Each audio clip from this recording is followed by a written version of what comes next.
Hey, yo, it's me, Pops Van Marmalade, and you're watching the Comics-Related Madness Network. Huh? So come get some. CromCon.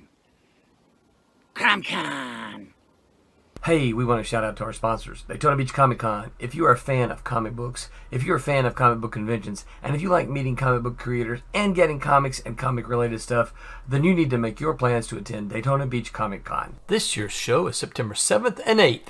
Silverline will be there, so you should make your plans to be there too. We'll see you there. If you like comics and find yourself in the Orlando, Florida area, doesn't everyone come to Orlando at some point in time to see the House of Mouse? But when you're here, you need to make it a point to visit Coliseum of Comics, especially the one on East Colonial Drive. They carry Silverline Comics, even a limited edition Coliseum of Comics version of our comics. So, when you go, be sure to ask for Silverline Comics and tell them we sent you. OCD stands for Orlando Collector Deviants. OCD, Steve and Trish, they're a family of geeks who promote geek things, particularly those around the Orlando, Florida area. They're big supporters of Silverline, and we think you should be supporters of theirs too. Go give them some love. If you are an independent comic book maker and you need to get your independent comics made, you need to look no further than Kablam Digital Printing. They print our books, and they do a bang-up job. They're not only trusted by Silverline, but many independent comic book makers. Head on over to kablam.com and see for yourself just how easy it is to have your comic printed by them. And tell them Silverline sent you. Hi, this is Tim TK, host of That Silverline Show on Tuesday. Join us at 11 p.m. Eastern, 8 p.m. Pacific every Tuesday night as we discuss pop culture and the joys of making comics. Hi, I'm Barb Kilber, co-host of Silverline's Wednesday Wham. Join us each Wednesday nights as we discuss comics, literature, movies, and anything else that may catch our attention. I'm Roland Mann, and I host Silverline's Silver Sunday. Join me every Sunday at 8 p.m. Eastern as we make mine Silverline.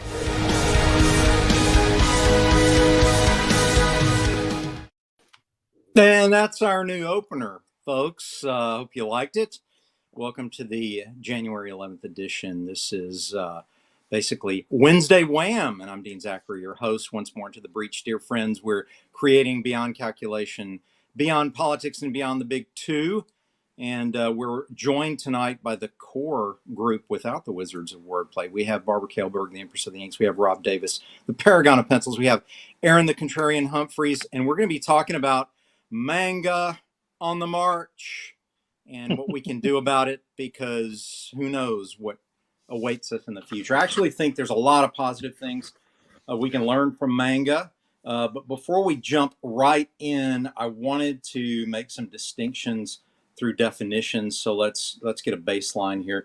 Manga is the Japanese word for comics published in Japan. It comes from two characters, man meaning whimsical, and ga meaning pictures. So whimsical pictures. They're serialized into magazines in Japanese called tankobon, and there are self-published comics like we try to do here, and they are actually called doujinshi. So it's like Da Vinci, but doujinshi, excuse me. That's just to lay out the groundwork there, the foundational work, so we know what we're talking about. Manga is sometimes confused with anime. Anime is the animated version of cartoons in Japanese. They started primarily in the late 19th century and developed to what they are now right after World War II, where the idea of taking cartoons with talk balloons and turning them into serialized stories really picked up around the same time ours did. I think part of the difference, and we're getting to get into this in depth, in the nature of both art forms is distinctly cultural. I think in Japan, art is art, and while there are hierarchies and levels of acceptability, their manga artists tend to be rock stars, especially today. The art form of comic books arguably wasn't really that celebrated due to a lot of government smearing in the 50s, which we've read about, and also It was considered a nerd shaming source for at least the late 20th century. It's only in the early 21st century that comics has sort of become this accepted part of our culture. Would you tend to agree with that? Let's go with Barb first. Barb, give us your take on when you were first introduced to the manga phenomena. What did you think, and how did you see it? The first thing that struck me was the style. They have a very distinctive style, for the most part. Very, very much different from the American superhero style of art. The thing that always struck me was the great big eyes. I never understood the fascination with that, but who am I to judge? They're trying to copy Walt Disney. Yeah. See. No, seriously, that's what they were trying to do. The original guy did copy the art style Walt Disney. That's why the big guy stuck. They were more concerned with telling the story than they were making highly detailed art. The story was the most important aspect of it.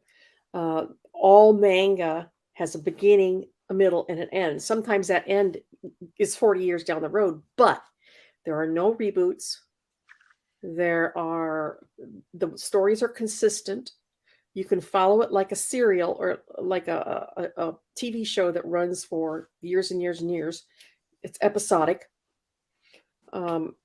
So there's very little confusion. If you start at the beginning of story, the story, because it doesn't go off onto wild tangents and offshoots and bring in, a whole new cast of characters, stuff like that. It's very consistent.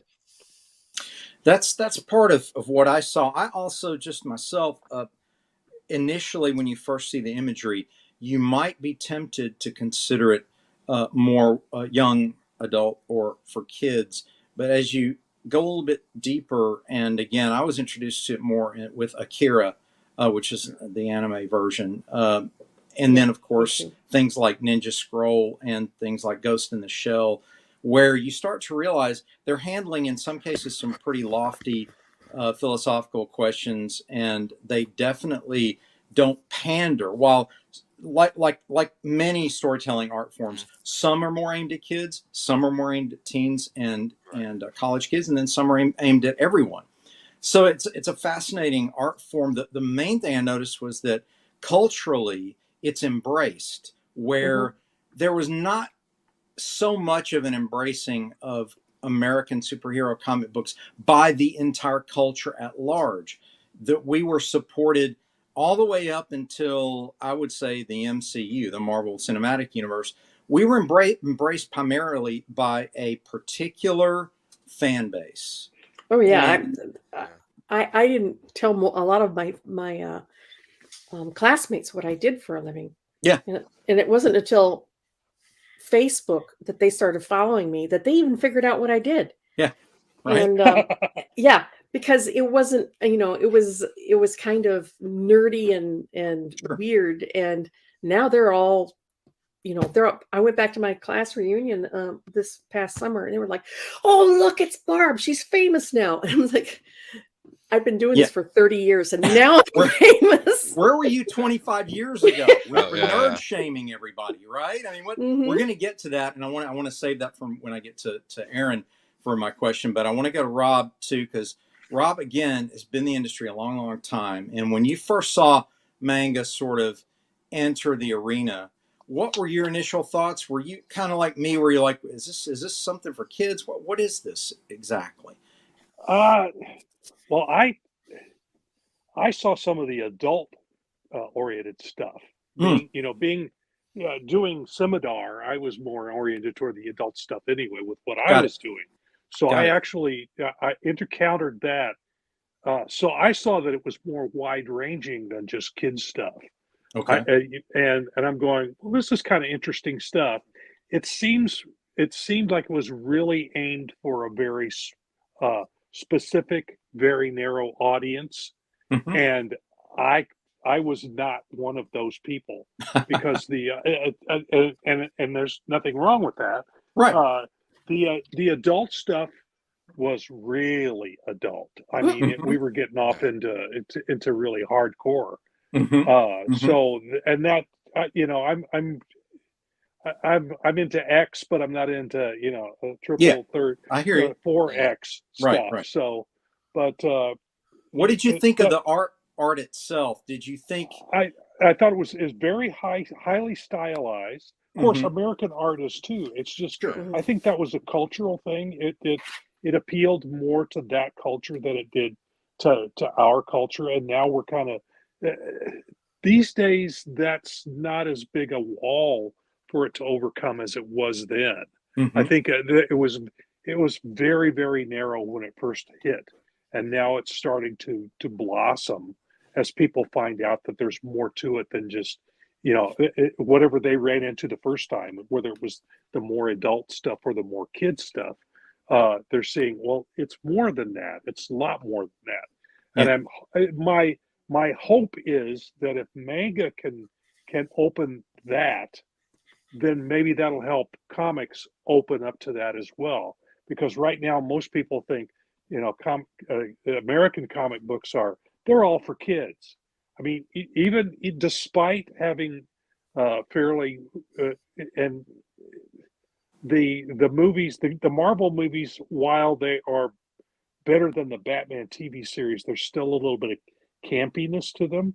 They at least are headed in a more realistic direction for, I mean, we're talking about high fantasy here with people with superpowers.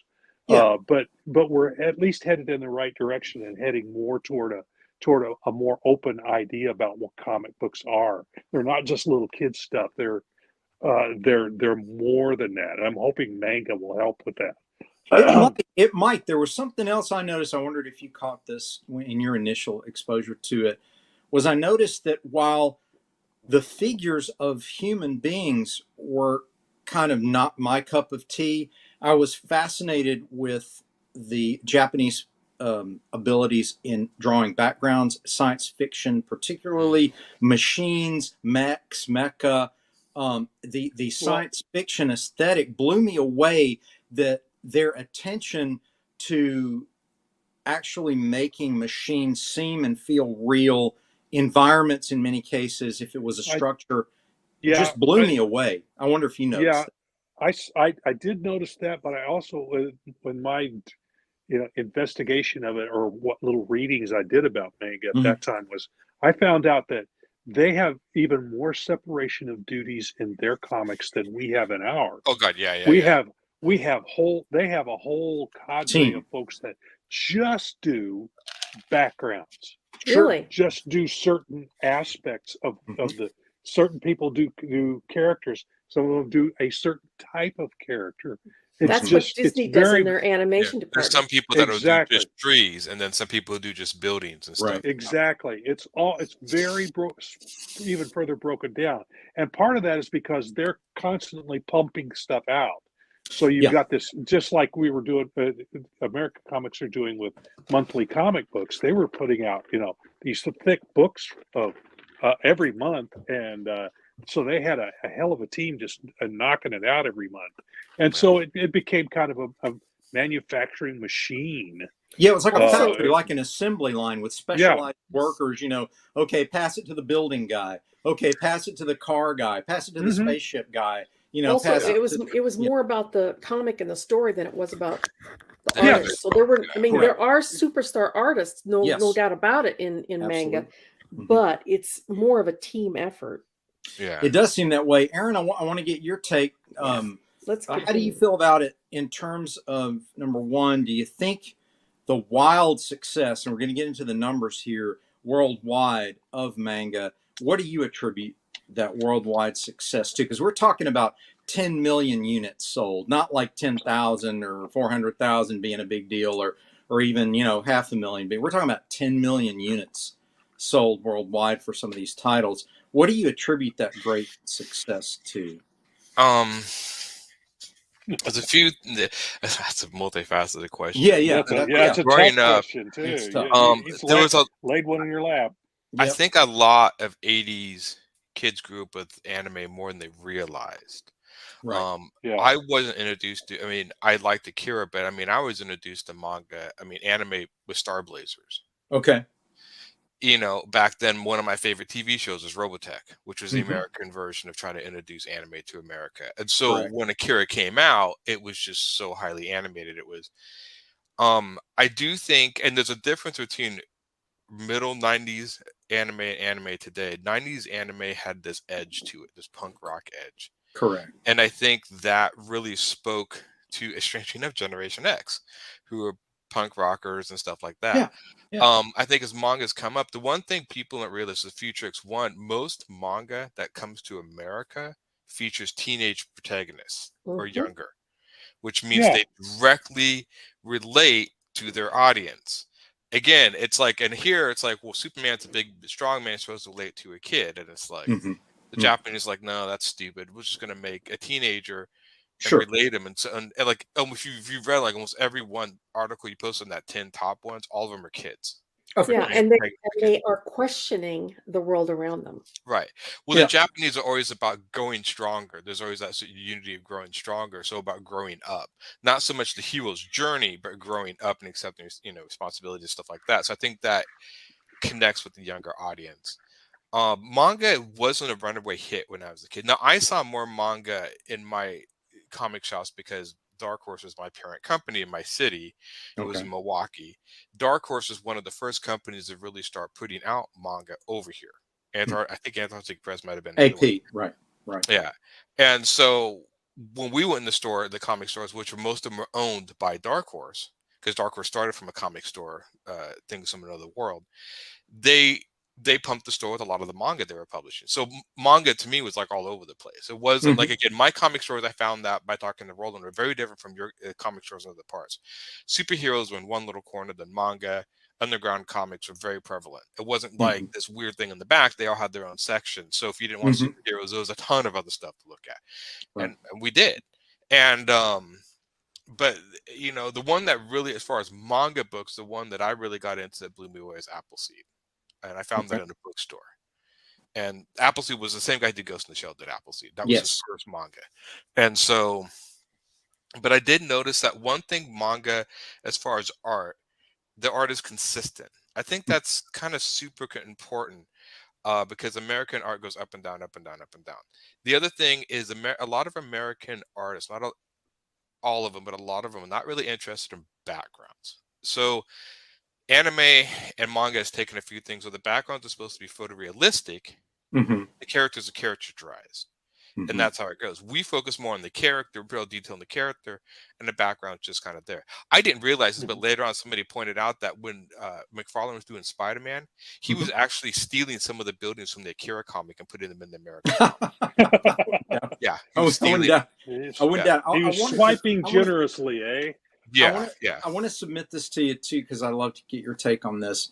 Because you study philosophy, you understand a little bit about Asian philosophy as well, and the heritage in art. The art form, the Asian art form. One of the consistent aspects of the Asian art form, as far as storytelling, is they tend to use template characters. Now, what do I mean by that? The typical samurai, the typical wizard, the typical merchant, the typical geisha. They're not a lot of concern with individuals. Their concern is with a representative icon of a class. This comes from, I don't want to get too in the weeds, but it comes from the Asian philosophies back all the way back to Hinduism, right? Where you're just four classes and you're one of those four classes and that's it. And the idea was these typical representations then told a story that was supposed to either be instructive, educational, teach you a life lesson, what have you. We had that in Western Europe and Eastern Europe as well. But here's the thing, the unique part about the European traditions is they really loved focusing on the individuality. When the icons of the medieval period sort of segued into the Renaissance and so on, then we started to become more concerned with the aspects of the individual. Now, let's bring it back to manga. Manga, again, one of the reasons that the characterizations tend to all look the same. The typical schoolgirl that's hyper emotional. The typical young boy who's either hyper emo or he's the hyper nerd or whatever. we're dealing with stereotypes. We're dealing with cliches. So what happened, what I presume that the intention is to create a window for that archetype to relate to the reader so they can be brought into the story. Right. And they do that visually. So again, you're going to have the typical jock, the typical nerd, the typical schoolgirl, the typical Right. this, the typical that. I noticed that that may be part of the reason we're seeing such standardized cartoon humans with standardized cartoon faces, but the backgrounds are these sumptuous, rich, layered, unique environments. Do you see where that links up a little bit, or am I overstretching? Even in Understanding Comics, Scott McCloud talked about that they were more interested in, and this even goes back to Disney a little bit. I mean, if you look at Disney animated movies like Bambi and the first started out, the backgrounds are very realistic. The characters are cartoon that mimics manga to a T. But American comics are very much a little different. I mean, and I'm not saying there's some American artists that put a ton of detail in backgrounds, but it's rarity. I mean, the big joke among any comic book artist in America is I hate drawing backgrounds. That was a running joke. We all hate drawing backgrounds. I'm here to tell you. Y'all hated drawing backgrounds. My joke is always, and Aaron, you'll appreciate this. My joke is always when people complain about my backgrounds, I go, I have never heard anyone standing around a comic book store on a Wednesday going, man, I buy this book because the backgrounds are awesome. Look at these backgrounds. Look. Nobody does that. The only Nobody people does like it. backgrounds Unless you're Mobius. But he's not American, so there you go. But that means true. That's true.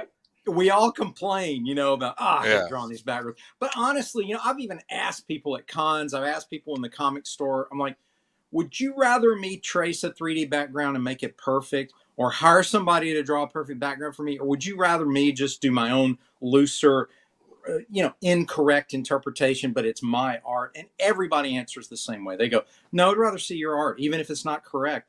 I'd rather see you draw your own backgrounds, even if they're looser, not exactly 100% right, whatever. We don't want to see the So again, that may be more of a cultural thing. Well, the other thing too is manga is very much more focused on the world. You're entering a world. Yes.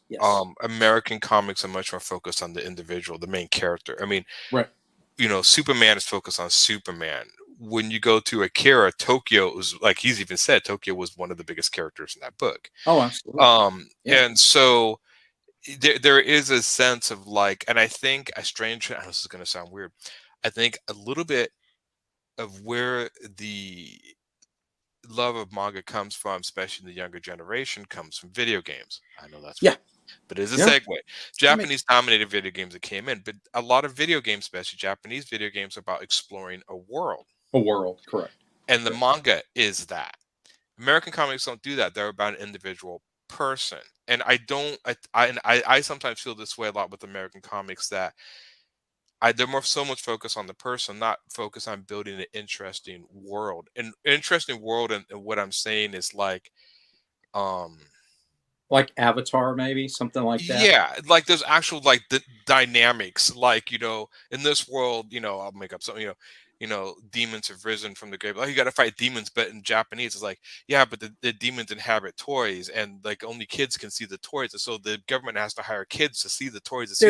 It's specific. It is unique and specific to the world, instead of Superman fights crime Metropolis. Okay, great. But Metropolis is its own unique thing, and it's got own unique rules and stuff that are written into the world. That's the same in video games, and that's a crossover. American comics are so into the hero aspect of their characters, they just lose sight of everything else. They're so, to me, I get this.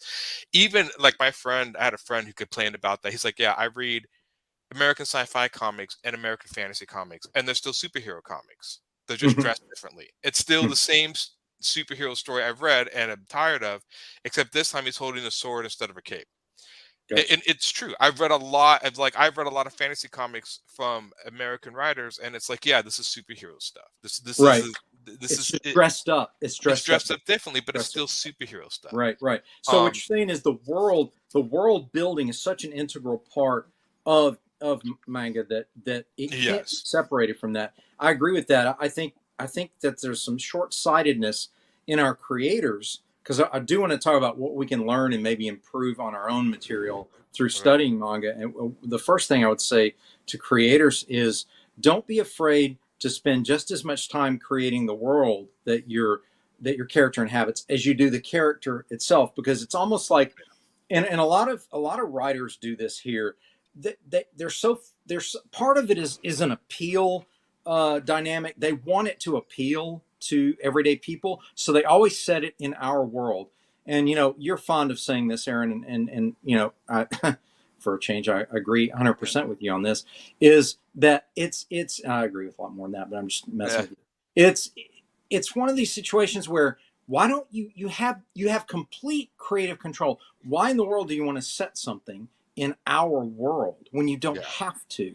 In other words, you can create this anything you want, and you go, well, it's in New York again. Yeah, it's like, again, you want to go in New York? And that, again, a little bit of the critique I had of Nolan's Batman was, as much of the things I loved about it, it eventually just ended up in Chicago. Yeah, some of the things I didn't like about it were the artistic aesthetics of it. I'm like, I don't really, one of the charming things about Batman to me was always, it was kind of, Gotham was a world. It was a universe. It was very weird. There were giant statues, and it rained all the time, and cars had weird fins on them, and people wore almost normal clothes, but they were kind of strange, and there was just something a little weird. And Tim Burton had he nailed it. He nailed that perfect weird aesthetic. Like, this is almost our world, but it's not really. So again, the template aspect of Batman, the broad brush template, allows you to interpret it many ways. That's part of the strength of it. But again, you could complain about it the same way you have, Aaron, where you say, look, it's still just a superhero dressed up in different ways. And I just wish somebody would, even if you want to do, because I have a character I'm doing now, excuse me, that's a barbarian, but I made him small and weak looking instead of big and strong, because I thought that'd be funny. Right. But he's in a world of, and I like drawing Halloween stuff, so he's in a Halloween world. I have some backstories of him, but not really. Sure. Because I used to read Conan, but the thing that was so fascinating about Conan to me was the world he inhabited. Conan was a cool character, but all the crazy monsters and stuff he'd encounter. I mean, if it wasn't for the world of Hyperborea, Conan wouldn't have been who he was. And I think a lot of people forget that, especially in modern superhero comic stuff that dominate the American comic scene, that's why the only superhero I really like is Wonder Woman, because she fights Amazonian Greek mythical creatures. She's fighting mythical things. She's not in New York fighting like, gee, Spider-Man's beating up another mugger.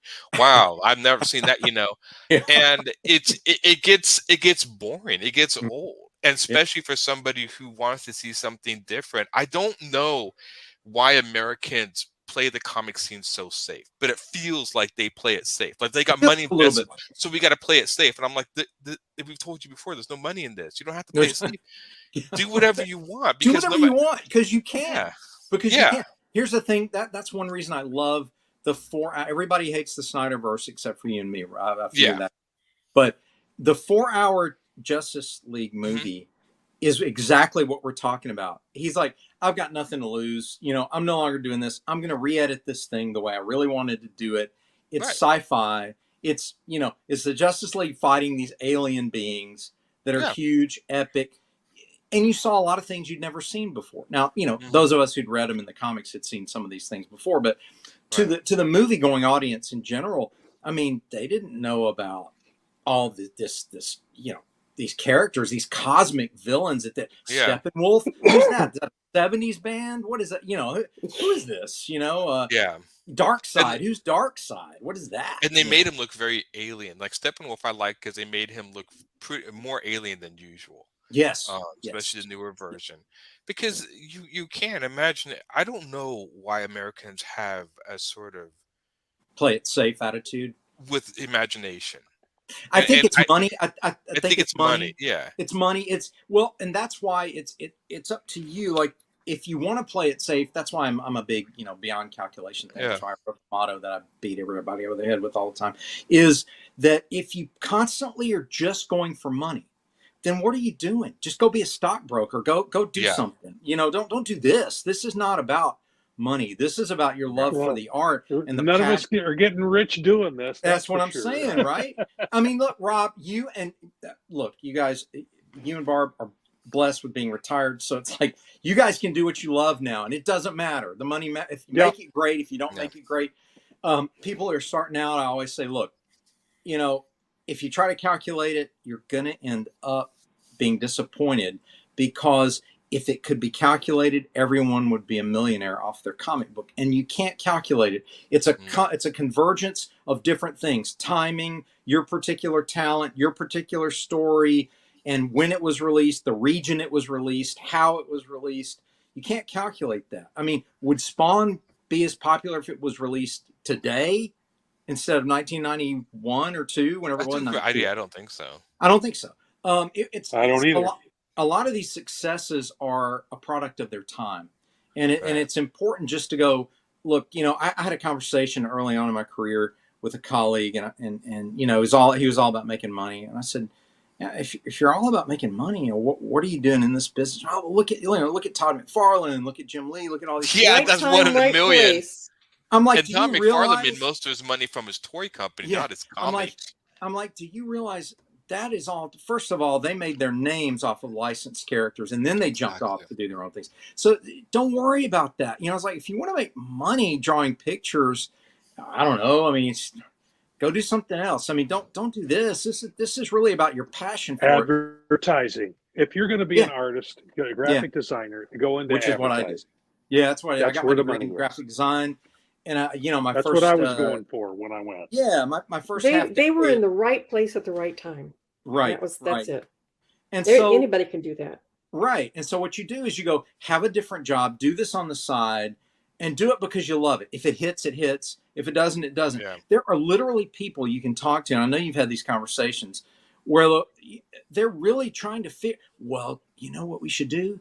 Kids are into the color yellow right now, so I'll put them in a yellow costume. It's like, kids are really into stories about girls being rejected by their boyfriends, so we'll do this girl rejected by her boyfriend. It's like, just stop. Do what you want to do, and it will succeed or fail based on your passion for it, because people can smell calculation a mile away. They feel like they've been pandered to. They feel like they're being pandered. They don't like that. Manga doesn't feel calculated, even if it doesn't feel calculated to me. I look at it and I go, man, there must be a market for this. It's selling 10 million copies. Holy moly. Well, the one thing too is you notice that American comics also pandered to the lowest common denominator more than even manga. I'm not saying manga doesn't have its fair share of sexualization or whatever. Oh yeah. But when you go on Kickstarter or whatever, I mean, it's like, okay, it's like sex sells, but it's like you can tell that those people are into making money, because you can make up anything, and as long as you show boobs, you know, look out. Yeah, and usually most of those stories, you read them and the stories are not even like, somebody had to make up something really quick to make, because we have to actually make a comic if we're going to sell boobs. That's why I give props to the guys who just sell pinup books. I'm like, well, at least you're figuring, you know, nobody cares about the comic. Right. They care about, you know, just the nudity, I guess. But again, there was a disappointment. I look at American comics. The other thing that I think also American comics have kind of failed at a little bit is being, I know this is going to sound weird, visually interesting from the get-go. So the idea is like, you would never see an American comic like Chainsaw Man with a chainsaw coming out of his head. Exactly. And yet, that's a whole genre, isn't it? Yeah, no, it's just one manga. But it's one manga. It's called Chainsaw Man. I mean, yeah, and he's got chainsaws, and it just visually looks like, this is cool. What is this? Americans never do that, and there's so many image books where it's just some normal dressed guy on the front doing whatever, And superheroes are our visual motive, but I do think there is something about unique, I guess, silhouettes of characters. I mean, a guy in a cape is kind of, whatever. But when you do weird stuff like a guy with a chainsaw coming out of his head, I mean, even I'm going to pick up the book and be like, what is going on? What in the world is What this? is going on? Right. You know, and there's usually a pretty funny, interesting idea behind it. And so the ideas are just sometimes, I mean, you look at their Superhero Academia series, and I haven't read any of it, hardly any of it. But you look at that, and then you look at their superheroes compared to ours. Our superheroes are buff, strong, mean. One of the superheroes has got hand grenades on his hands and a hand grenade head. Another one is like a frog. I mean, they're the goofiest looking things, but it's just visually, it's appealing. It's visually like, whimsical. what is going on? It's whimsical. It's appealing. Yeah. And I mean, I do think it's funny that that the Japanese, that's like really the only superhero manga they've made. They've made it, but that's really that I know of. And it comes to America and just basically dominates. It just kicks DC and Marvel into the ground.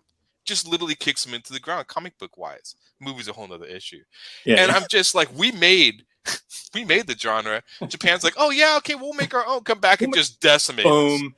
Facebook user says, I love this discussion. Excellent topic. Thank you. Dale says, manga is just as prone to jumping on popular trends. Yes, they are. Yes, they are. Strange enough, I absolutely. think a lot of the popular trends they jump on are a lot of popular Asian trends. And Somewhat, so maybe yes. not somewhat. Yes. And they do. But again, they're just have, I've seen stuff come out of manga where I'm just like, I don't even know what this is, but I've got to check this out. Like, right. I remember even with the robots, I had one with like, they had, I think that was Gurren Lagann, had like drills coming out all over the robot, like just goofy, weird stuff. And it's not all of it. There's some, I mean, Ghost in the Shell serious too. But, you know, there is a sense where I think the Japanese are really into developing a unique look for each of their manga, something that's never been visually seen. And a lot of American stuff, even, and this is, I'm gonna poke you guys at little independent comics on the internet. Sorry guys, there's 1,001 independent books I see come out all the time that feature another guy in capes. Sure. And you're trying to play into our nostalgia. And okay, I understand that to a degree, but the thing I don't understand is, and I've seen this from people I personally talked to, they think, like I had one guy, it's like, if I make something like Star Wars, I will get Star Wars fans. No. And I'm like, no, you will not. And they're like, why? And I'm like, because the people who like Star Wars, and the money they're going to spend is on Star Wars. Why would they spend money on Star Wars adjacent? They're not looking for that. They're looking for Star Wars. That's a good point. I'm going to jump in here. This comic in 2022 sold 12,282,000 copies. And it's called Jujutsu Kaisen. You know what it's about? Yeah, I know a little bit about it. A kid who swallows a cursed item. It's a finger. It's a decrepit cursed finger. It doesn't take full control of his body, which makes him a special case. And he's enrolled in a Tokyo Prefectural Jiu-Jitsu high school where he will learn to hone his powers alongside other Jiu-Jitsu sorcerers. So it's kind of a Harry Potter, like Japanese style. Except the main character is cursed. I have some. Is he a teenager? Yeah, he's a teenager. Yeah, and I'm going to read this directly from a website that I talk to me. Many of manga have children as protagonists and are coming of age stories using themes such as do your best. Many are told from their perspective of children forced into the adult world of crime fighting or war and illustrate the hypocrisies of the adult world through detailed descriptions of the children's inner turmoil. Many of the Japanese superhero stories have more in common with Star Wars or Harry Potter than the American comics. Good observation.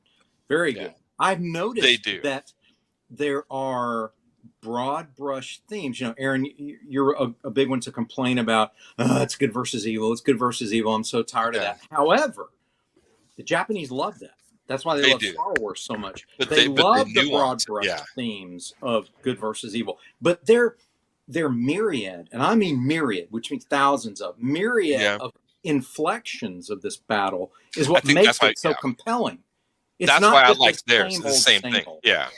Does Silverline have any books with young protagonists? Why, I think coming of age? I think they do indeed. Divinity. In fact, there's even one called Cat and Mouse. I think they're supposed to be young, aren't they? Yeah, they're young. Yeah. So Twilight Grimm was supposed to be a teenager, a late teenager.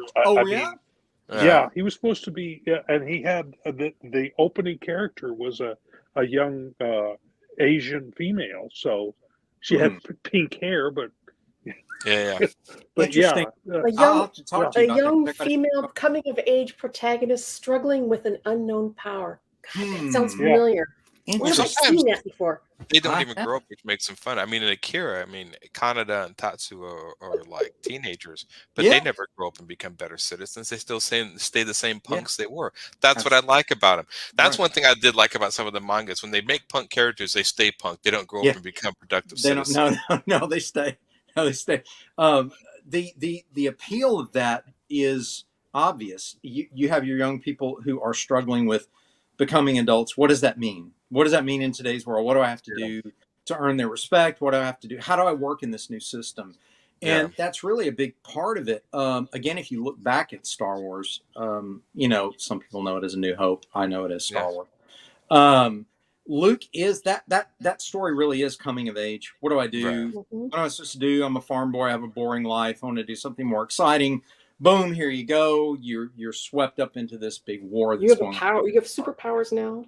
Yeah. Strangely enough, but again, like the hero story, there's an arc to the character change, and I even did that in my own story. But a lot of manga characters don't have that arc. No, they stay who they are, and I don't understand if that's a reason.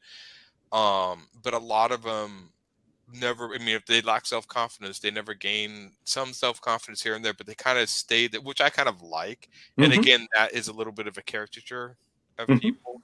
Sure. But the characters do kind of stay that sort of. I mean, like even when you watch like Ninja Scroll, Jubei, I think was the main guy. At the end, he's still the punk ninja. He doesn't get better, but he just solves the problem. Well, okay. So, think about. Did you see Blood or the last? Yeah, years, a long time ago. Yeah. Right. So you've got basically a Buffy the Vampire Slayer type of storyline, right? And Saya is just a deadly force, and I mean, she just wades through everything like this, like a hurricane, and does what she needs to do, and she doesn't really change. I mean, it's just Saya is Saya, and you can't stop her. I think that was one of the appealing things. This jumps a little bit off of manga, but it comes full circle. Their horror films have a similar appeal, especially, you remember way early in the 2000s, The Ring came out, right? Yeah. So the Ghost in the Ring, you expected it to have the American full circle storyline. So when they solved the mystery of why Samara is angry and why her spirit is killing people through the TV and all that, well, you find her, you find her tragic story, you bury her, remains. Oh, everything's good. Nope.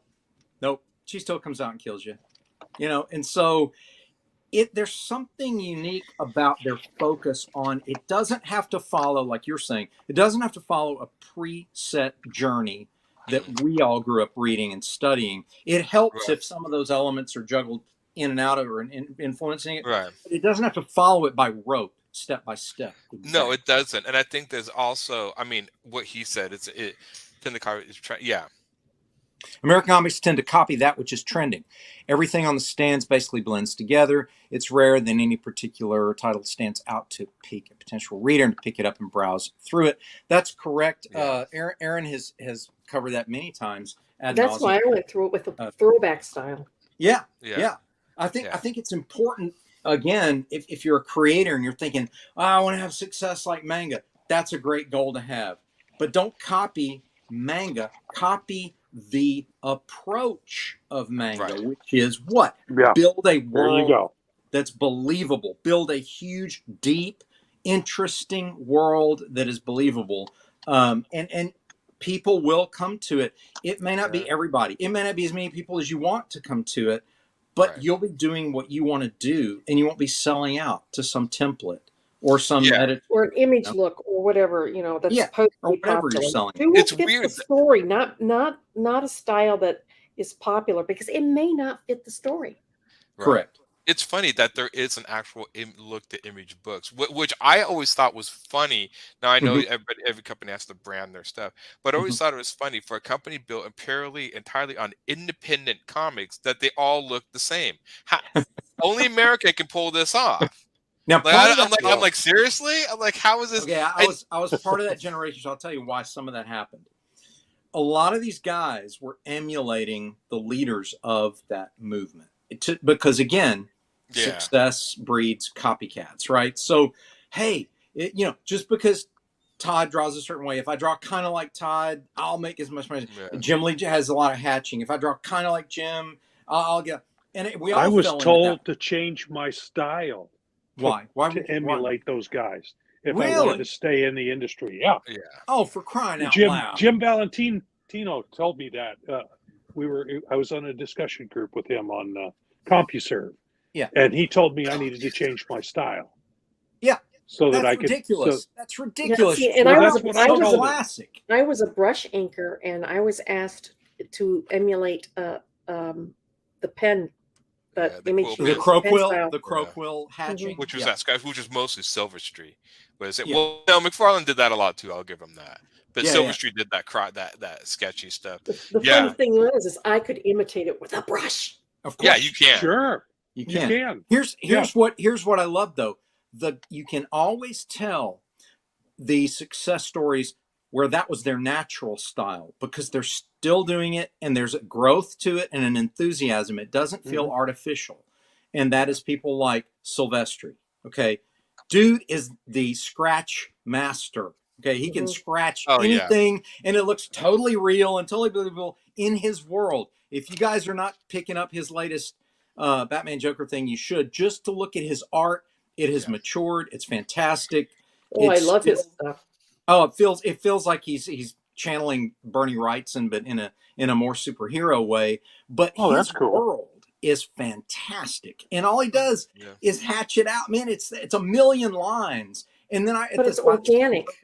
I still respect people like Mike Mignola, who is like no line. Everything's block. Everything's just, block here and shapes. And I think that is one thing American comics do have over mangas. We have a lot of varied art styles, but sometimes that could be good, and then that can also bite you in the butt when not every style is working. But I do tend to. I'm attracted to manga that either has perfected the manga style or done it better, because there's a lot of manga pickup. I'm like, that's mediocre representation of the style. They could do better. And it's funny. The one thing too that people have said, many before, and I've heard this before, that a lot of the manga that's coming to America is the cream of the crop from Japan.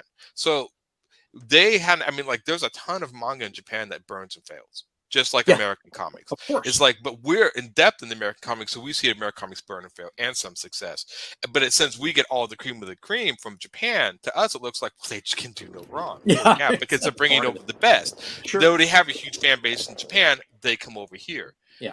So it's skewing the image a little bit. Like, there's just as many people that make manga and burn and fail over there. They're just not coming to America. Just like the Japanese are probably not seeing a lot of independent comics that burn and fail over here come over there. So it skews the image a little bit. Of course. You guys, do any of you guys follow webcomics at all? Some. Yeah, I surf it, and it's just drowning in manga wannabes. Yeah. Oh, is that right? Well, I know Webtoons is owned by a Korean company. And I think that's also, I don't know, webcomics started out, and I think there's a lot of manga, and a lot of kids now are introduced to comics through webcomics, not comics off the book. We were introduced to comics, you'd have to go buy one, and here's a comic book. Right. Now people are younger, introduced to webcomics. Since majority of the people doing webcomics or manga, they go from that to the printed. They're starting out with manga. And so that could be a difference. This is why to this day, I've never quite understood why America's never had an American superhero, American style webcomic service. Well, we're not going to do that. I'm like, Japan did it. Okay, and Korea did it, and it's actually helping. And not all of it looks like that. Lore Olympus is one of the biggest webcomics out there, and it's not manga at all. But it's romantic, and so people like romance too. That's something that American comics don't touch on a lot. There is a lot of romance in manga comics, and there's lots of super in love couples and stuff like that. And while we have some iconic couples in American comics, Lois and Clark, and MJ and Peter, stuff like that, we don't have a huge emphasis on romance, right? Because a lot of in manga comics also, they have their books, they have something for everyone. They have comics that are specifically designed to appeal to young girls, young boys, teenage girls, teenage boys, young women, men, the mature crowd. They have across the board. You can find something. You can find family-friendly books. You can find adult books. You can find adventure or superhero or fantasy or just an everyday Joe going about living his life. You can find anything. There's a lot more there. We got some comments here, guys. Facebook user says Silvestri's latest is fantastic. You are correct, sir. Yep. Great point in the manga imports. Lots of manga fail in Japan. That is correct. Aaron brought that up. So much more diversity of genres in manga. I want to touch on that before we get to the mechanical side, the numbers side of things. I want to touch on the fact that the diversity of concept is true diversity, not superficial diversity. And I'll touch on this and see what you guys think. Is it truly diverse to take an existing character and either gender swap or change them in some way to virtue signal diversity? Or is it better just to do a completely new character? It's a cheat. Yes. I mean, it's a cheat. It's a cheat. In other words, if you want that, create a new character. Create a new character. Exactly. And so again, Aaron's touched on this earlier. There's a laziness that sadly that we admit to, because we're gonna speak truth here. We're not gonna try to hide it. There's a laziness to some American editorial departments where they really just want to do what they want to do, and it's like, well, we don't want to risk making up our own character that fits this particular demographic. We're going to take a successful one and make it this way. We're going to take if the writing's good enough, the new character will be a smash hit. Right. Right. In other words, I think it's a little bit of sticking it to the man, though, to switching gender swapping. I mean, there is a point of like they're going to take something that's popular from, I'm not going to use the words on this channel, whatever, but it's popular in certain things and switching it to kind of, stick it to the man. There's a political statement in gender and making certain characters gay, which I'm like, whatever is fine. But if your point is the political message, it's sometimes kind of lost on the fans. I think you'd be better making a new character and doing the political message through that than trying to force it into somebody's viewed Captain America and well now Captain America is this or that. And and it's like, okay, I don't really you get do your the own point. character? Do your own character. Here's the thing, like, okay, let's take Thor, because Thor is so archetypal and such a template. We all understand what Thor is supposed to be. And you kind of go, okay, here's this, the penultimate Viking, right? And God of Thunder. Okay, let's make a female Thor. Well, okay, that's fine if that's what you really want to do, but wouldn't it have been cooler to invent this? You've already got Valkyrie. I mean, you've already got characters. There was a female Thor. Her name is Thordis.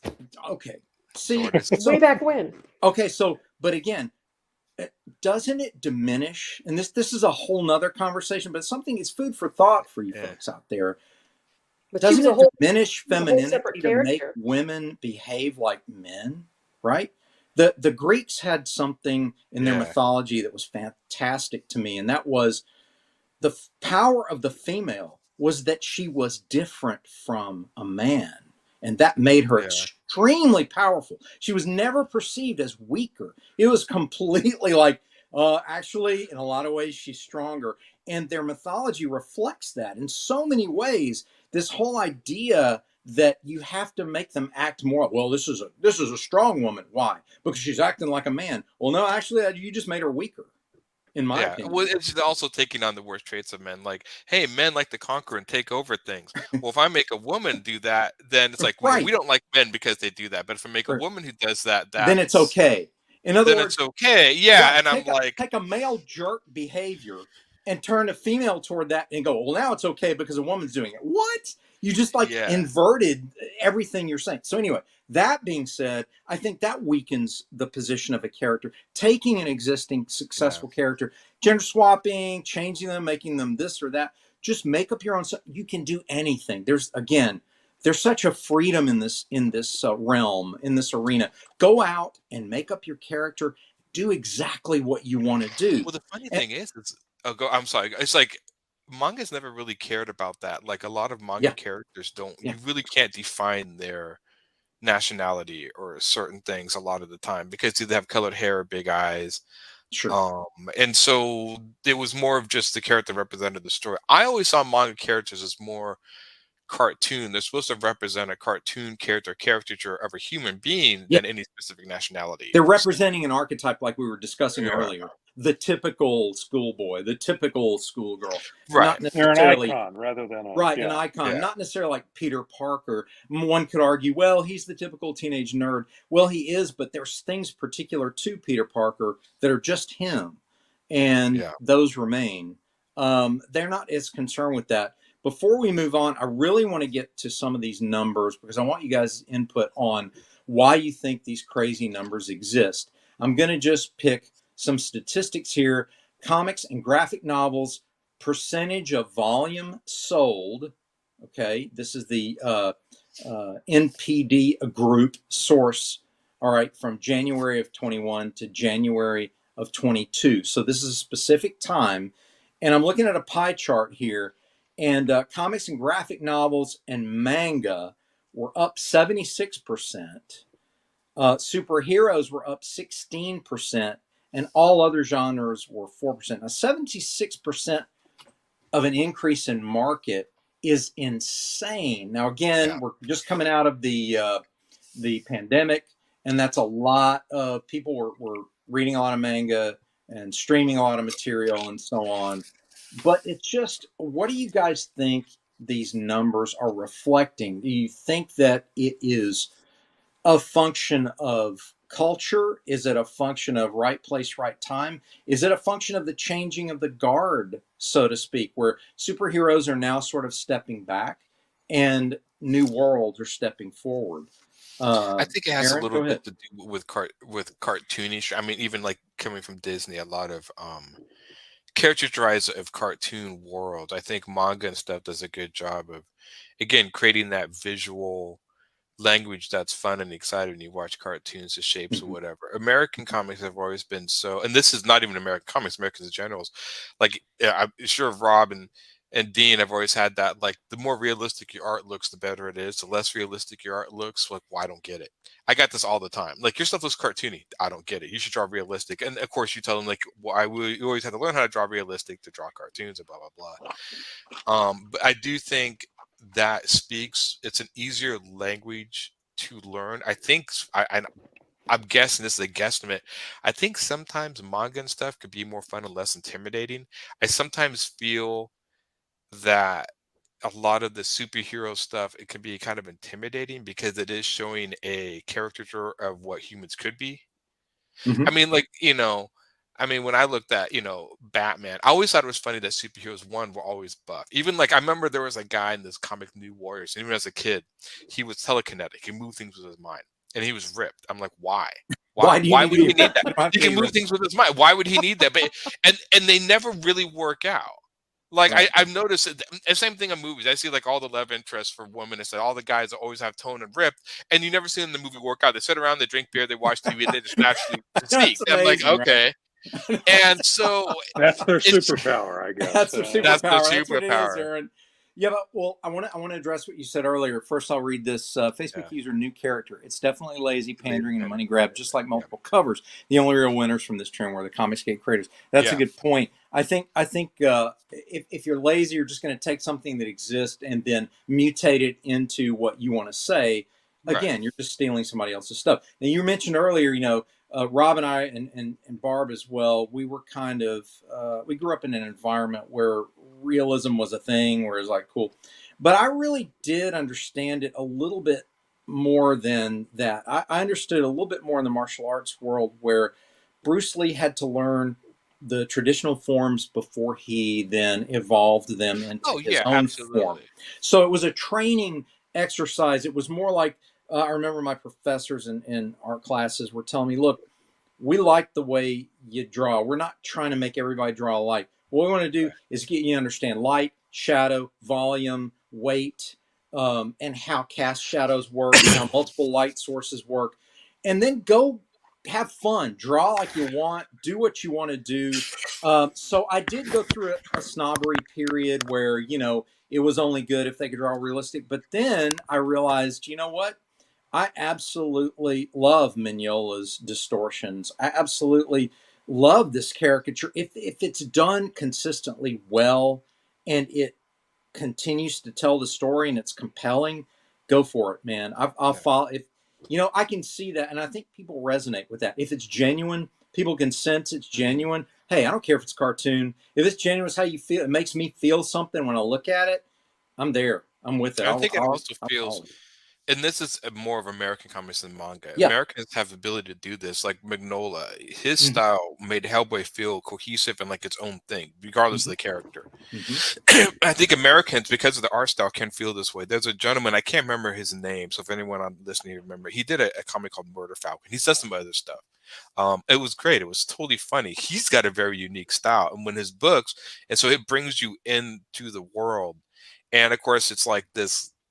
Is basically, and this is what I mean by doing anything. This is why I thought this comic was so funny. It was an American comic, and he's like these kaiju attacking or monster attacking America, Earth, and the only way to defeat them was heavy metal. And so this guy would play heavy metal, and if you played heavy metal, then this character called the Murder Falcon would show up and start kicking butt. And I'm like, that's hilarious. I just loved it. It was, and there was much more to the story than that. But I'm like, I read this, I'm like, this is something completely different. You got this crazy mutant falcon dude with a metal arm. You got heavy metal. This is what I'm talking about. This is something that I found that's different. I've never seen anything like this. Love it. Can I have more of this? I was actually shocked when I saw my first Mike Mignola art, because I'm like, what is this? Yeah. And it took me a minute or two, but I loved it after a while. But at first I was like, I don't understand this at all. What is he doing? When I saw Magnola, I saw him in doing Marvel superhero books, and I hated him. And the reason is because his style doesn't fit superhero books. But once you put him in gothic horror, boom, and it just fit. Yeah. Is it Daniel Warren Johnson? Yeah. Yep. John there it Summer. is. He's done a few other books. He's a fantastic artist, and but again, just unique. And again, he's Image, so I'm like, Image can make different things. He just kind of absolutely. And but even to this, I mean, there's so many people, the poor Image books. I mean, I actually have heard people online going, yeah, Image books all look the same, which still blows my mind. Isn't that weird? Welcome, Brent, to the discussion. Yeah. We have been we've been talking about manga, Japanese cartoons, of course, and their great success in this country. And we're sort of trying to unlock the puzzle of why. And some of it we've stumbled into some semi clues, like perhaps their culture is a little bit more open to creating completely new worlds rather than feeling locked into formulaic storytelling that some American comics seem to be locked into. And but the other thing we noticed was that a lot of their cartoonish nature of their characters are because their culture in many ways tends to use typical iconic drawings for humans, but their worlds and their backgrounds tend to be very unique and super detailed. I wanted to get your take on when you first were exposed to manga. What were your thoughts? What did you think of it? Was it something so foreign that kind of intrigued you, but you were into it, or you didn't like it at all? Or give us your take on when you were first exposed to manga. When I was first... Now, are we talking manga or are we talking anime? Could be anime, because anime is sort of the animated version of what we're talking about. So this is where I show how little I know about a whole lot of things, because I don't actually think I've been exposed to manga at all. The closest I've got is, and I can show it on my shelf, but I got the Attack on Titan, omnibus. It's this thick.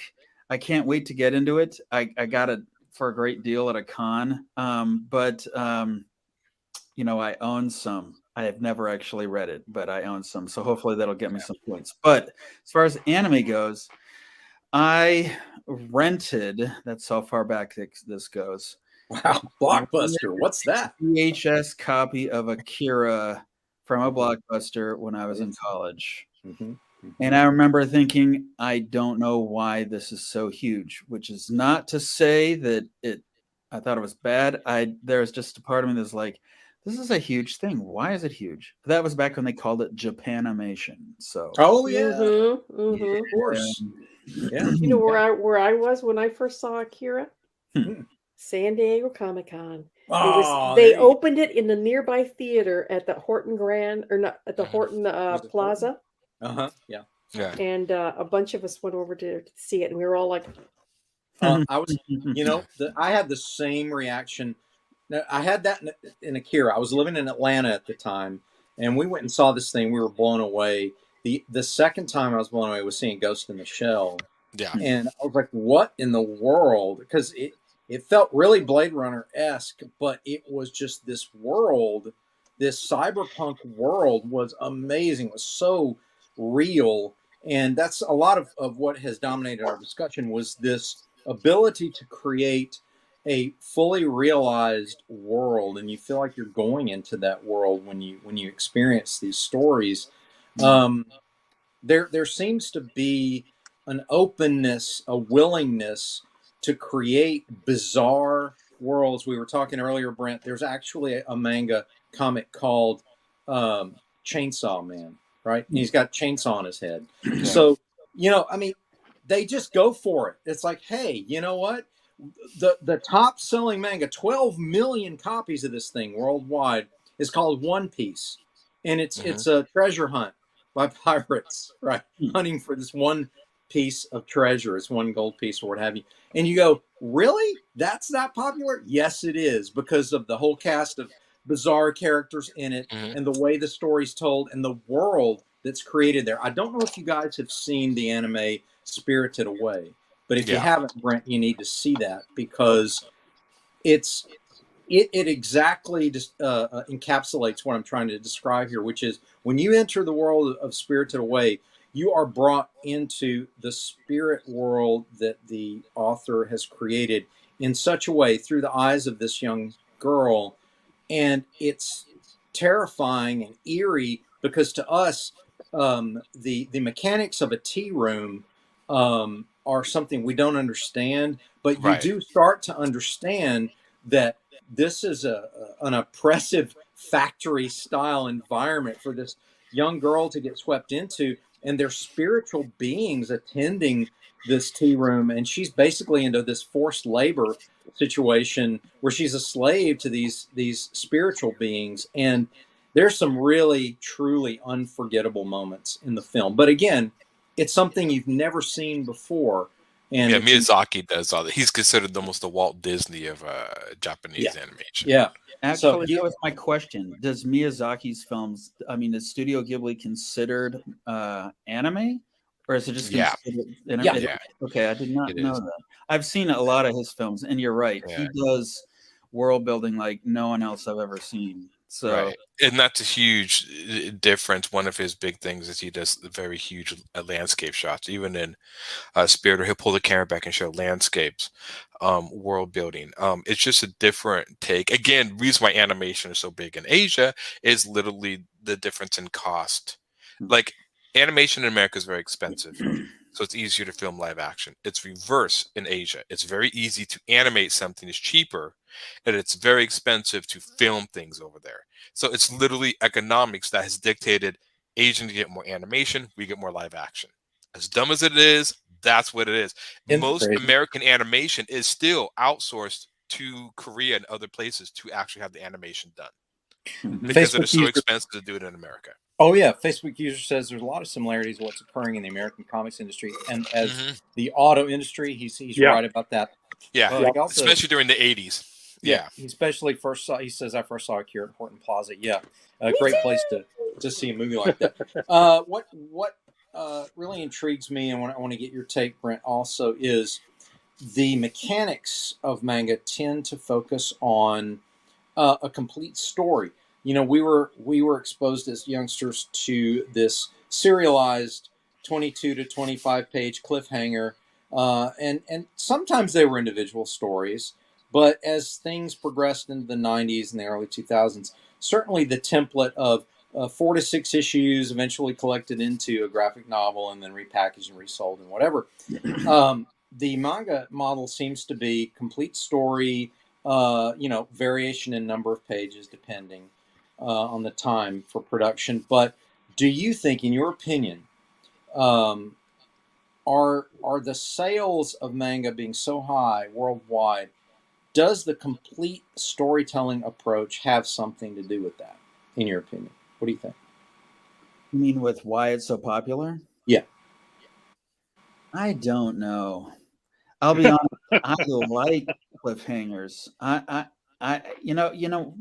Marvel. I was a Marvel guy in the 80s and 90s. Mm-hmm. One shot concept was one that just kind of left me cold. I love the idea of waiting. It's so weird. Comics taught me a lot about life, which frankly is something that's kind of fallen out of favor in the last 10 or so years. The idea that you can have everything right now. And I'm like, why do you want everything right now? Binging. Binge watching. And Instead, give it some time to savor and percolate. I mean, that's like saying I want Christmas every day. That's insane. I want Christmas once a year so I can look forward to it. Well, we're not necessarily saying that that manga does things in one shots. We're saying that they are consistent. It's a serialized, but it's a continuing. They don't chop it up. They don't bring in. It's not a soap They don't opera. do reboots. They don't. Okay. Yeah. So they it's don't not do just crossovers. Yeah. Okay. American I always Comics think- adopted the soap opera approach, especially the X-Men. approach. The template. They don't do Thanks to like huge Claremont. crossovers where you have to buy 15 books to follow different books to follow the story. They don't do any of that stuff. They're that just I consistent. actually am a fan of. I love the story that has an end point in mind. Yep. Well, it's a They all payoff do. for the reader. If you're going to invest Rory! into welcome. the story, Happy you want to birthday, see Rory. it end. Oh, thank you. That was always the problem with a lot of the American comics for me, is there was no payoff eventually. I mean, Batman's always Batman. He's never ending. It's like he said, it's never ending war on crime. Yeah, because the book will never end, so technically they're right. Yeah. We have a Facebook user saying Miyazaki is an absolute genius. He starts with a single sketch and builds an entire film around his muse. The fact that he world builds to such a degree fascinates me, and that's part of why we stumble on Rory. One of the part of the formula for the success of manga we've come to understand is the Japanese culture embracing comic books as an art form that didn't have the unfortunate nerd shaming quality that ours did. Which thankfully we've grown out of most of that now. Most of it. now it's Most of it. Some It's of I it's wonder- still there. I wonder And if that's because they're such a homogenous culture. that's part of it. The other part of it is they have a respect for art that is sometimes not embraced by Hollywood. It seems like if we have a successful comic book, once the suits in Hollywood buy the rights to it, they're instant experts on the character, and they know better how to turn this into a successful movie than the people who've been writing it for decades. So, there's a sort of weirdness there where in Japan, as I understand it, if you wrote the manga and it's wildly successful and they turn it into an anime, you're probably heavily involved in that. Yeah. You're not just bought off and told to run along, little one. We'll take it from here and show you how it's done. I know my favorite thing about Hollywood. Yeah. Do you think your stuff's good? We'll make it better, right? We'll make it better. We know how to really know make what the it people want. sell. Live Yeah. action movie. Dean, you know the story I did. Yes, I've told Rob, about tell that. your story in a PG-13 fashion, if you will. I don't remember who told me this, but it's the story about about movie making, and where the guy that's scouting out scenes for a location for a specific scene, and he finds this lake in the mountains, and it's a gorgeous vista, and he brings the producer in to show him the location. So the guy says, "Look, isn't this perfect?" And the producer says, "Well, it's almost perfect." So he pees into the lake, and then he says, "Now it's perfect." That's so good. That just And really that's the whole. summarizes. That's the whole idea. That's what Hollywood's all about. I got to stick into this to make it better. Yeah. So then I got my fingers in it. It's mine now. It's I've mine. made Yes, it part yes. of me. So It's now it's worth something. Now it's worth it. It's a Right. control issue. Yeah. We've all come across the middle management guy who has to insert himself into everything, every project that comes along, and That's that it. justifies his job. It's not that he's actually contributing. It's just I put my red mark on it, so I'm the reason it was successful. Rory, since you're the latest attendee here, give us your. I'll ask you what I've asked. Well, gotta go. Good seeing you guys. Look at this. Look at this. Yeah, gotta run now. Hey, run away! Run away! Run away. Brave Sir Robin. If I Bravely may ask ran you- away. when you were first introduced to manga, did you? How did you react? What did you think of it? Was it intriguing? Was it repulsive to you? How did you react when first introduced to manga? So first, I was introduced to anime. Okay. Because that was just my generation was that first group going through like Sailor Moon, Dragon Ball Z, right? And then realizing, oh, this came from something else. So, like looking back to source material, and only manga I could get my poor hands on was at the library, which didn't have a huge selection, but it grew over time. And at first, picking it up, like, oh, this is. Blazers? What's that? Am I the only one that grew up with Star Blazers? Never heard of it. What about? I knew about Star. I knew about it. I knew about it, Aaron. I was just kind of curious. I'm like, wow, am I the only one? It was outside my interest, but I knew about Star Blazers. Oh yeah, I've heard about it. And Robotech. Yeah, I remember. And I was very intrigued. Oh, Appleseed. Yeah, I was very intrigued by it, and so I just delved into it, and I found, I don't know, probably 10 or 12 titles that we had. And of course, there was like, if there's 15 a volume, we had like 1, 12. 40, you know. Yeah. Like, I have no idea what's going on, but this is fun to read. And I liked it because each one that we had was so very different from the other. You had giant robots, you could have space aliens, you could have, you know, just on Earth and just, you know, completely non-supernatural at all, but just like realistic stories. The genres are also over the map, which I don't know if that holds true today, because I went to the local bookstore here and saw this like 15 by 15 book racks of manga, and they all look the same. Like looking at the cover, you have no idea what it's about. Oh yeah. So I don't know if it's just, you know, rubber stamped nowadays or what, but that probably has more to do with the bookstore's buyer, who looked at the numbers and solely bought the titles based on the numbers and has no idea what the stories are about and what might or might not sell.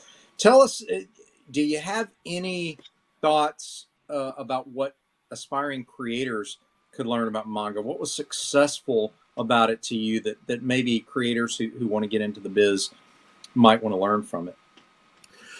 His fan is running hard.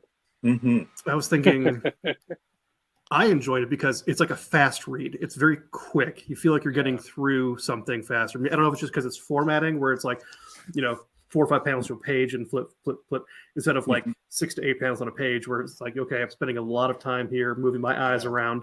And it's just a smaller book that you can go through them faster.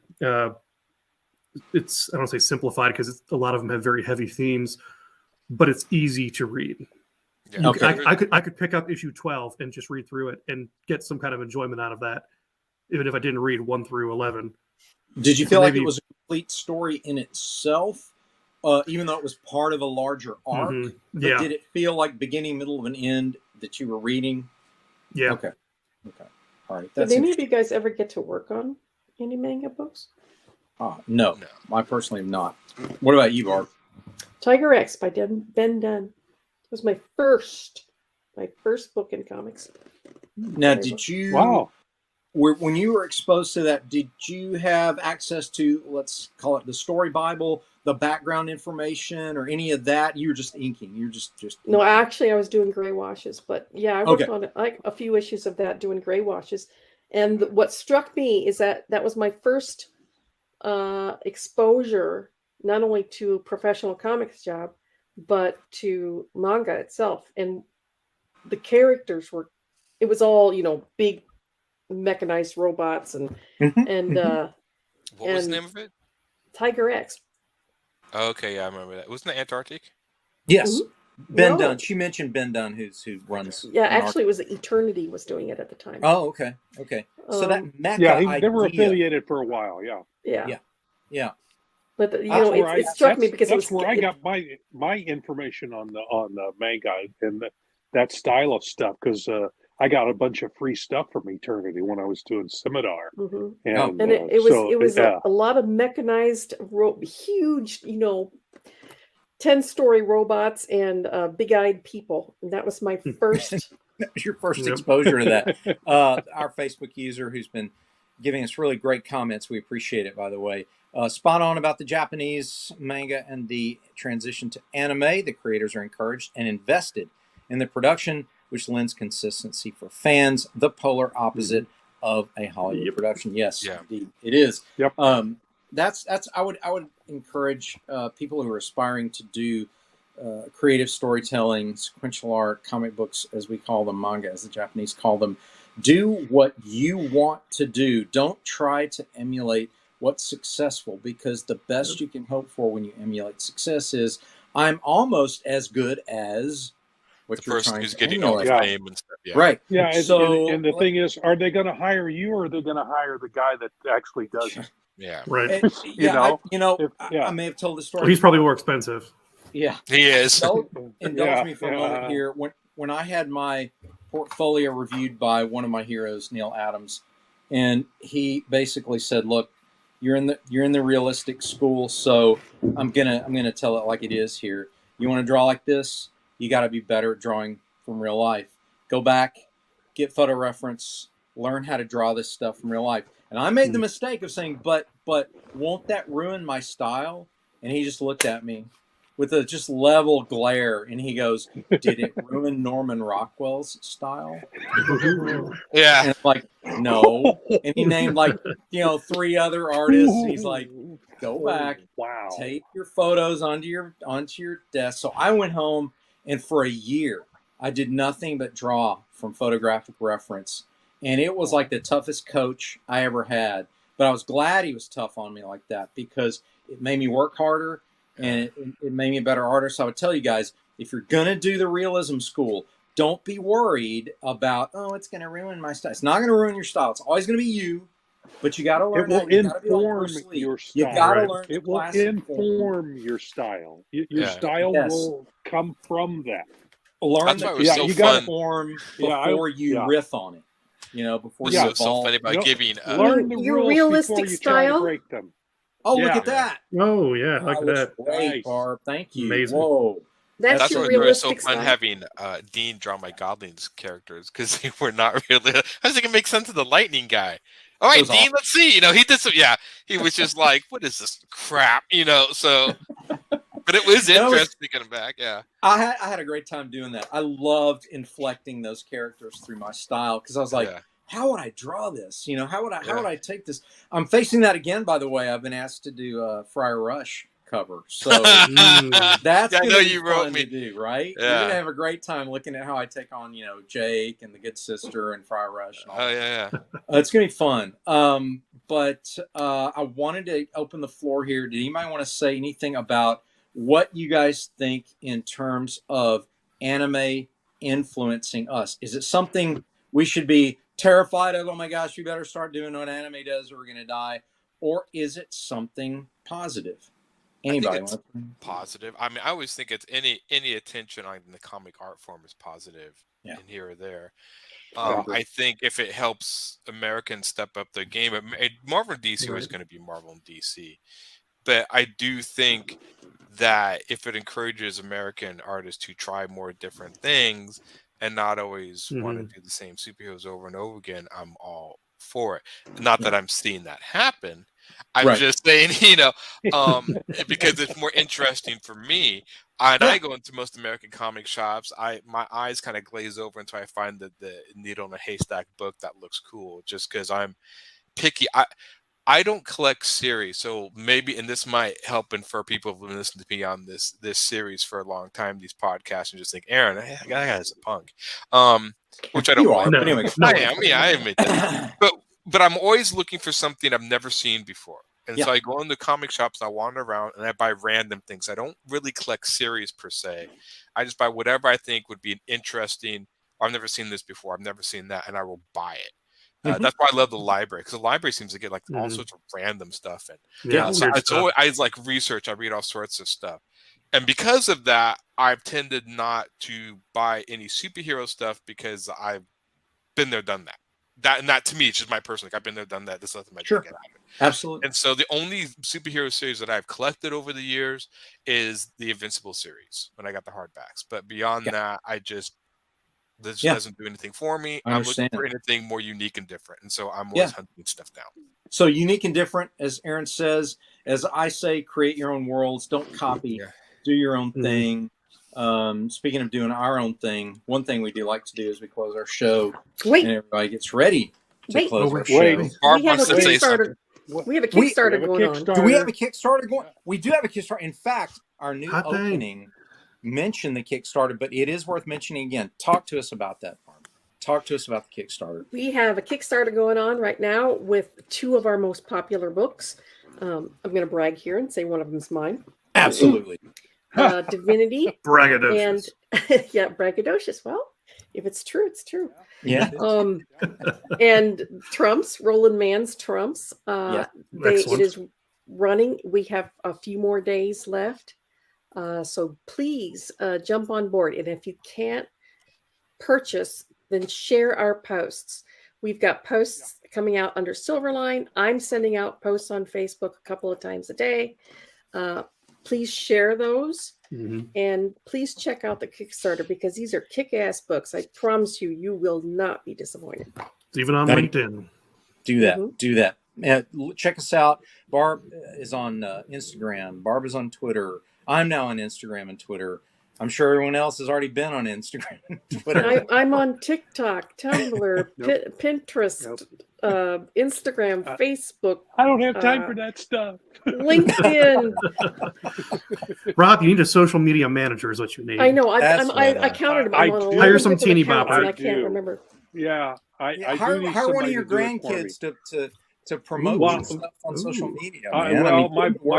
My one grandchild is like she turns 1 year old this month. So perfect. Wow. Old enough. That's old enough. I'll put her in charge in a year. Yeah. Okay. Baron Werthers. That's right. That's right. Deviant Art, Hive, and Reddit. That's my other ones. Yeah. So. Wow. And I'm the only Barbara Kilberg on the internet, so it's not exactly like I'm hard to find. Barb is everywhere. Barb literally, she's Barb is everywhere, man. Barb is everywhere, man. Barb is everywhere. That being said, we're not everywhere much longer, but we are somewhere right now. You don't got to go home, but you can't stay here. You can't stay here. That's exactly right. Yeah. But we're gonna say it. We're gonna screen it. There you are. Make mine. Make mine. Silverline. I'm April Hunter. Make mine Silverline. All right.